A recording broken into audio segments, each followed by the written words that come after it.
Hello दोस्त, क्या आपने कभी अकेलेपन को महसूस किया है? वो पल जब चारों ओर सब कुछ शांत होता है, लेकिन अंदर एक तूफान चलता है। जब लोग साथ होते हुए भी दिल अकेला होता है। मगर क्या आप जानते हैं कि अकेलापन सिर्फ दर्द नहीं, बल्कि एक गहरा तोहफा भी हो सकता है?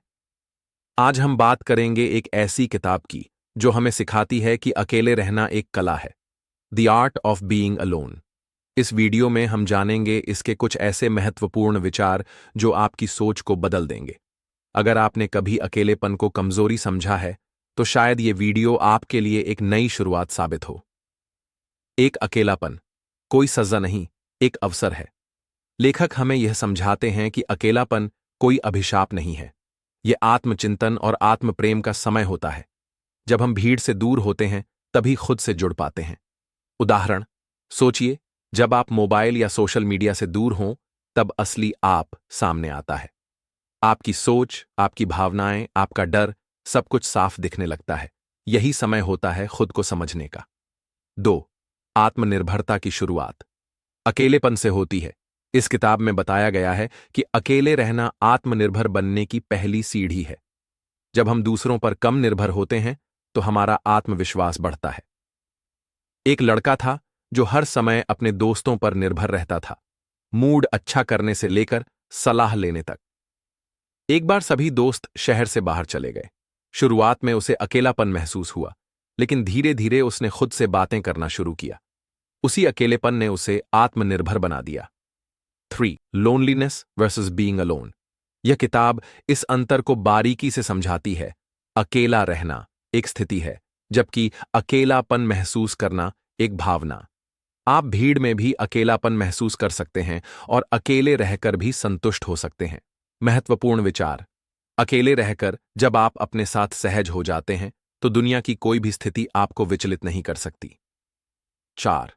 अकेले रहकर अपनी ऊर्जा पुनः प्राप्त करें स्टेशन की तरह है। जीवन की भागदौड़ में जब थक जाते हैं, तो अकेले रहना मानसिक और भावनात्मक ऊर्जा लौटाने का एक तरीका बन जाता है। Practical tip. रोज कम से कम 15 से 30 मिनट अपने साथ बिताइए। किताब पढ़िए, ध्यान लगाइए या बस चुपचाप बैठिए। आपको फर्क खुद दिखेगा। 5. अकेले समय में आत्मज्ञान की गहराई मिलती है। कभी आपने सोचा है कि महान लेखक, संत और वैज्ञानिक अकेले क्यों रहते थे? क्योंकि वही समय उन्हें सोचने, समझने और खुद को खोजने का अवसर देता था। संदेश। अकेलापन आपको आपकी भीतर की आवाज से जोड़ता है, जिससे आप दुनिया को नहीं, खुद को बदल सकते हैं। 6. खुद से प्यार करना सीखिए। किताब बार बार एक बात पर जोर देती है। अगर आप खुद से प्यार नहीं करेंगे, तो कोई और कैसे करेगा? अकेले रहकर आप खुद को वो समय और ध्यान दे सकते हैं, जो शायद आप दूसरों में ढूंढ रहे थे। प्रैक्टिकल उपाय। खुद को आईने में देखिए और तारीफ कीजिए। अपने लिए कुछ अच्छा कीजिए, जैसे अच्छा खाना, अच्छी नींद या खुद के लिए एक गिफ्ट। 7. Social media detox. किताब में बताया गया है कि हम खुद को अकेला महसूस इसलिए भी करते हैं, क्योंकि हम दूसरों की हाइलाइट्स देखकर अपनी रियलिटी से तुलना करते हैं। सलाह। हफ्ते में एक दिन सोशल मीडिया से ब्रेक लीजिए। बाहर निकलिए, पेड़ों को देखिए, लोगों से आमने सामने बात कीजिए। 8. अकेलेपन को स्वीकारना, उससे भागना नहीं। हम अक्सर अकेलेपन से डरते हैं, पर यह डर सिर्फ अज्ञानता का परिणाम होता है। जब आप इससे भागने की बजाय इसे स्वीकार करना सीख जाते हैं, तो वही अकेलापन आपकी ताकत बन जाता है। संदेश। अकेलापन आपको कमजोर नहीं करता, यह आपको पूरी तरह तैयार करता है। Conclusion. The art of being alone सिर्फ एक किताब नहीं, बल्कि जीवन को समझने का एक तरीका है। यह हमें सिखाती है कि अकेलापन कोई शोक का विषय नहीं, बल्कि एक आशीर्वाद है, अगर आप इसे समझें तो अगली बार जब आपको लगे कि आप अकेले हैं, तो घबराइए मत।